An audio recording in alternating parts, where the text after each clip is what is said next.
Hello everybody and welcome back. Mr. Youngman here, and today we're going to be learning how to set up our Sony shoulder mount camcorders for use in our classroom. Now this guide is aimed at first-time users, so we'll be heavily focusing on fully automatic shooting today, as well as showing just how to get the camera started and set up in the first place. For today, we're going to need three things. First, our camera, the Sony shoulder mount camcorder. Second, we're going to need a SD card in order to store our video files. And third, we're going to need a battery in order to power the camera. Let's start off with the battery. For these Sony camcorders, we use these flat gray batteries in order to power the camera.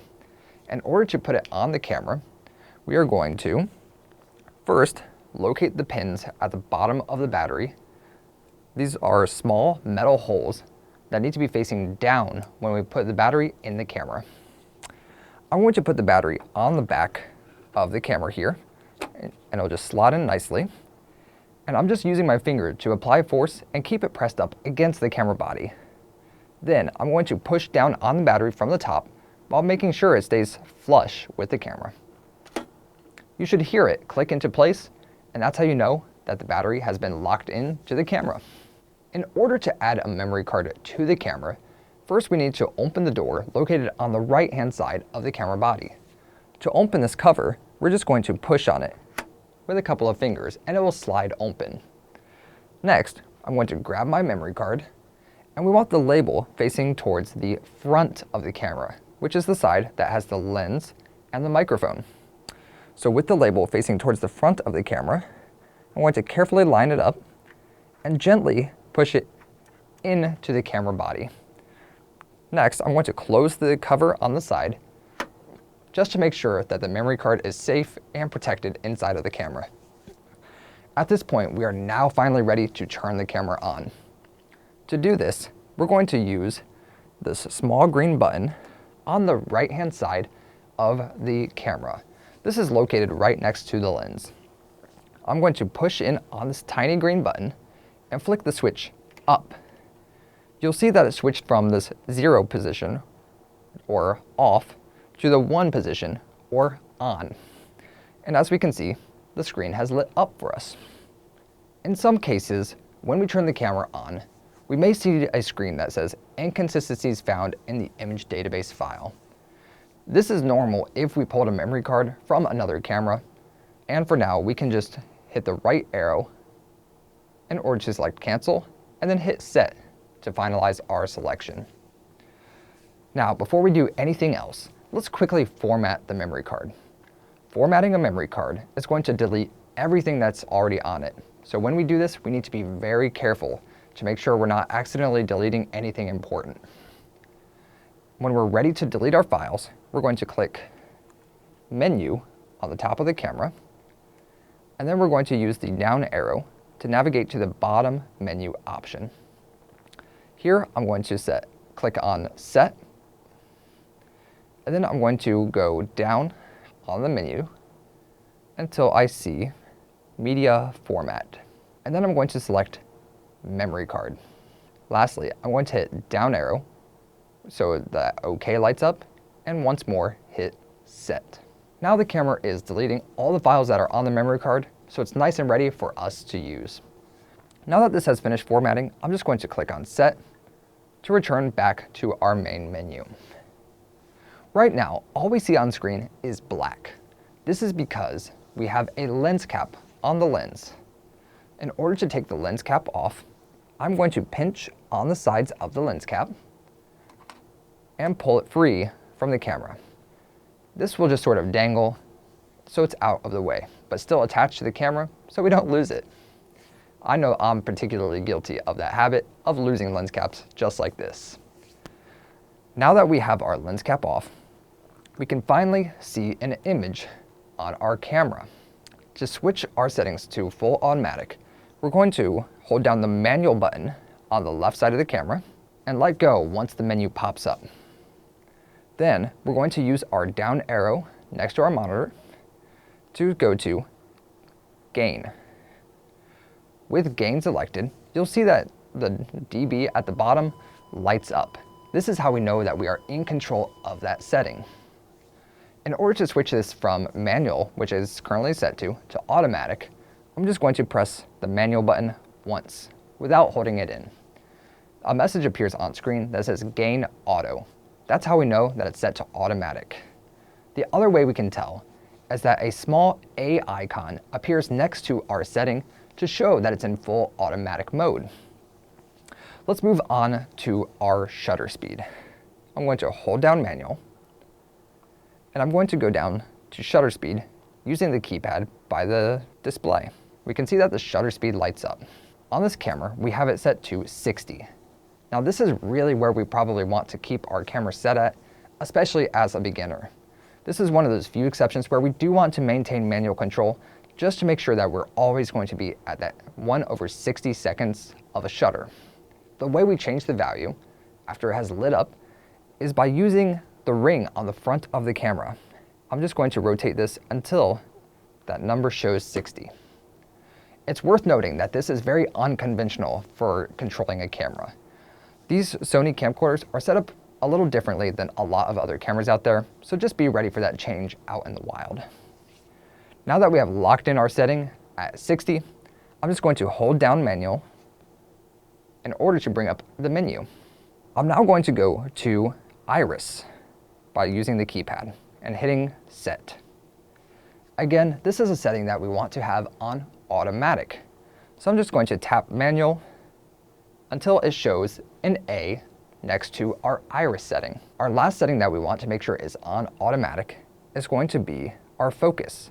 Once more, I'm going to hold down the manual button, use the keypad to go up to focus, and then I'll click on manual on the side of the camera body until it shows focus auto. This has now put the camera into autofocus mode. We're close to the finish line here and almost ready to start recording for the first time. Our next thing that we're going to be talking about is audio. Audio is very important to video, but starting off, it can be a little intimidating. We're going to keep this simple by once again keeping everything on automatic. The way that sound is recorded on these cameras is by using the built-in shotgun mic at the top of the camera. These are small microphones that look almost like a thick pencil. These are designed to pick up sounds that are right in front of the camera. So our first step here is going to be making sure that the microphone is plugged in. This plugs in above the lens on the camera into the small red hole.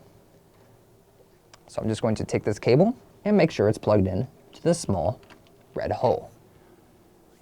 Some of my classes use different microphones other than the one that's built into the camera.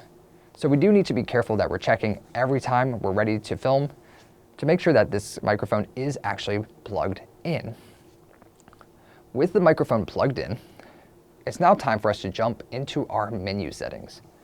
I'm going to click on menu, and then I'm going to go to the little music note icon. I'm going to press set, and then I'm going to go up to audio record level. I'm going to go to the record level mode. Here, we want this set to normal if we're going to be recording anything like normal conversation, things that happen in everyday life that are not going to be too quiet, not going to be too loud. It's just normal. All right, and the last thing that we're going to be changing before we're just about ready to record is going to be telling the camera that we want to save our footage onto the memory card instead of saving it onto the camera's internal recording. Inside of the menu, I'm going to go to the directional arrows that point right and left on the menu. Then I'm going to hit set and go to media select. On media select, I'm going to make sure that we have memory card selected and just hit set to make sure that we save our selection. I'm going to now hit menu in order to close the menu. Our next step is going to be using the zoom control on the right-hand side of the camera body. With this, we can zoom in on the image by holding down T, or zoom out on the image by holding down W. We can do this at any time, even when we're recording. However, a note to be cautious of, Zooming is a very overused mechanic of cameras like this, and it tends to look very unprofessional. We need to be careful when we're thinking about zooming while we're filming. In general, I would recommend just don't do it. The last thing that we need to know on this camera to record is where is the actual record button? Or should I say record buttons plural, because there's two of them. Our first record button is on the hand grip here on the right. To start recording, I'm just going to press on the red button to start a recording. We can see at the top of the screen that it now shows REC, R-E-C, which stands for recording. In order to stop my recording, I'm just going to hit the red button one more time. Now, our other record button is located on the top handle of the camera. There is also an additional zoom control located on the top of the handle as well. One other important question that students will ask is going to be, how do I find and look at the videos that I have already recorded? To do this, we're going to press thumbnail near the monitor, and then I'm going to use the down arrow to find my recording. We can also use the right, left, up, and down arrows to find the specific clip that we want to look at. Once we find the clip by using left, right, down, or up, I'm going to press set on the video clip, and this will pull up playback for us. If we want to pause it, we're going to hit down arrow and go to the right until we reach pause and hit set. If we want to stop watching the clip, we're going to use the square icon on the left and hit set again to return back to our thumbnail menu. The way we get back to our normal shooting mode is just by pressing thumbnail one more time, and this will return us to the shooting screen that we are accustomed to seeing. The final thing that students usually like to know about this camera is going to be, how do we shoulder mount it? I'm going to pop this off of the tripod to demonstrate.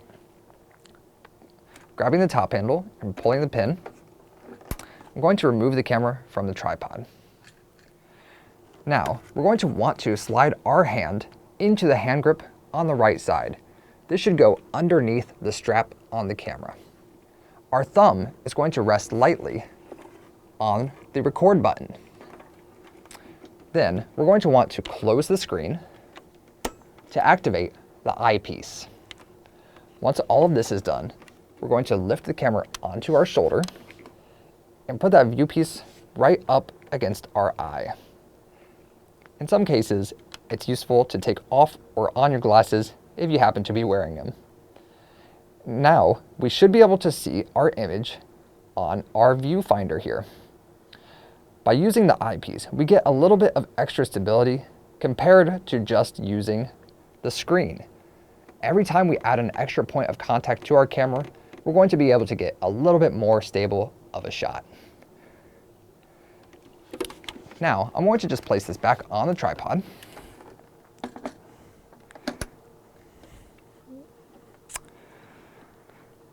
And our very, very last thing to talk about here is going to be how to remove the battery from the camera. On the top of the battery sled, we're going to find a button that says battery release. To free the battery, we're going to hold down on the battery release button and lift up on the battery. And that's everything we have for today. I know this was a little bit of a long one, and I apologize for that. There are a lot of important settings that I need to make sure are not tripping up my students in class. As always, if you have any questions at all, please don't hesitate to reach out to me either in class or online, and I'll be happy to help you out. That's going to wrap it up for this one, and have a great rest of your day. I will see you all back in class.